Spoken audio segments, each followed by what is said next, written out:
Previously on part 1, these elephants don't harm the innocent, they don't trample bystanders, they go after one thing only, their enemies.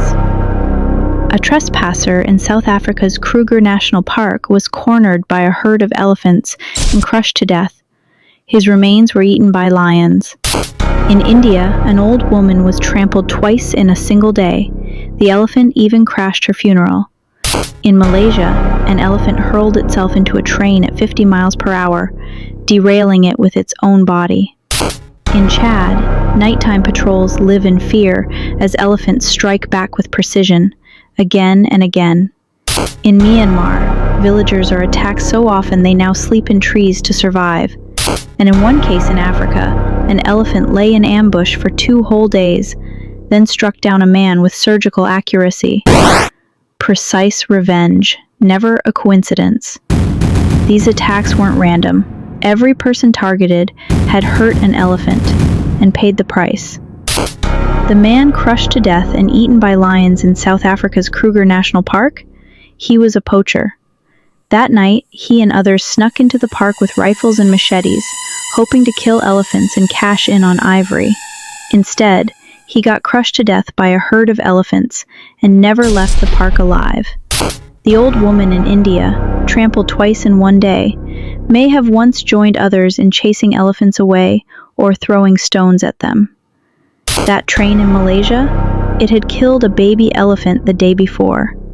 The grieving mother returned the next day and rammed the train off the tracks with her own body and life. In Chad's Zakuma National Park, at least 100 elephants were slaughtered in 2006 alone, including pregnant females and calves.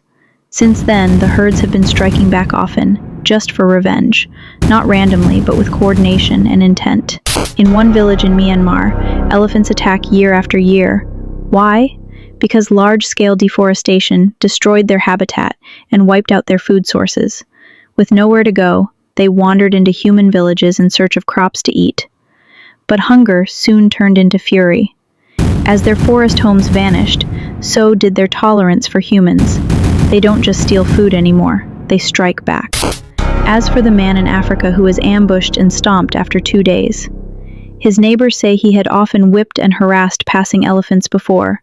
That's how he ended up on the elephant's blacklist. Don't think the elephant just happened to stop you.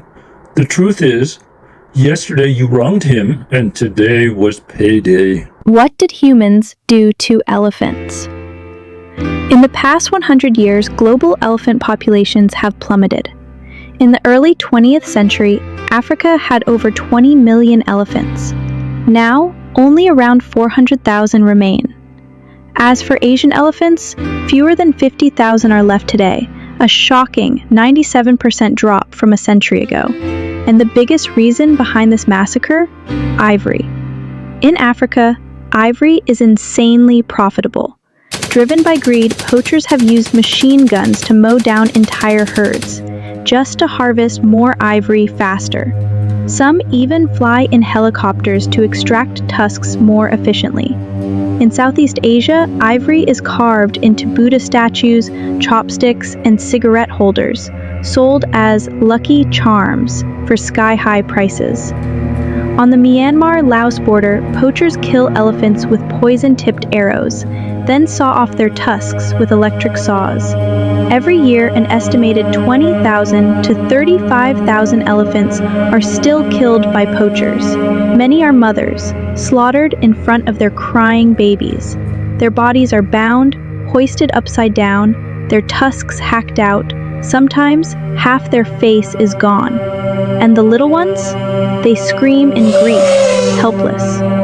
Those orphaned calves, they don't grow up to forget the massacre. They grow up to become cold, rampaging avengers, finally. Why do elephants hold grudges? Their brains are scarier than you think. An elephant's brain weighs up to 5 kilograms, the largest of any land animal on the planet. Studies show elephants have astonishing memories. They can recall human faces, voices, and even smells, decades after the encounter. They know the difference between friend and foe. Some elephants can even distinguish between human tribes just by hearing their language. and identify which group once harmed them. They plan revenge. Herds have been seen ambushing intruders, launching night raids, even tracking specific targets for brutal trampling. They remember the day you wiped out their entire family, and they might even remember the color of the shirt you wore then. Having a great memory is a curse, because it means you can never forget the hate. Elephants love harder than humans ever could. This world isn't built on human emotions alone. Elephants have family bonds too, sometimes even deeper than we do. Studies have shown that the areas of an elephant's brain linked to grief, empathy, and love are remarkably similar to those in humans. They are not born to take revenge. They are born to love, deeply, fiercely, and painfully. And when they're hurt, their hearts break too. When a baby dies, the mother may walk for miles with the lifeless body, refusing to let go, even when the corpse begins to rot. She will starve, she will collapse, but she won't leave it behind. When a member of the herd dies, elephants take turns keeping vigil. They touch the body gently with their trunks. They stay for days. They mourn in silence or cry in low, haunting rumbles that sound almost human. In Kenya's Tsavo East National Park, a legendary elephant named Satao was killed by poachers in May 2014, shot with a poisoned arrow. His two massive tusks were hacked off, his face mutilated. Later, visitors said they heard elephants crying at the waterhole that night, as if singing a funeral song, a requiem for the fallen. So when you see an elephant charge at a crowd, that's not a rampage, that's sorrow, that's grief, turned into a flood. Scientists now believe that elephants who witness the killing of their families or who lose their mothers at a young age can suffer from something eerily similar to PTSD. As they grow older, they begin to change. They lash out. They struggle to socialize. They fall into depression. They self-harm, often slamming their heads into trees, again and again. The baby elephants who survived the massacre didn't heal. They hardened. They grew up with no trust in humans, no faith in the world. Only rage kept them alive. And that rage twisted them into cold, furious beasts, driven not by instinct, but by vengeance. Who's the real beast? The elephants went mad, but they were driven mad. Humans took their land, their tusks, their families, their dignity. We built highways and sliced through their ancient migration routes. We burned their forests to mine and farm. We killed them just to profit from ivory. So who's the real villain here? Who's the monster in this story? The answer speaks for itself.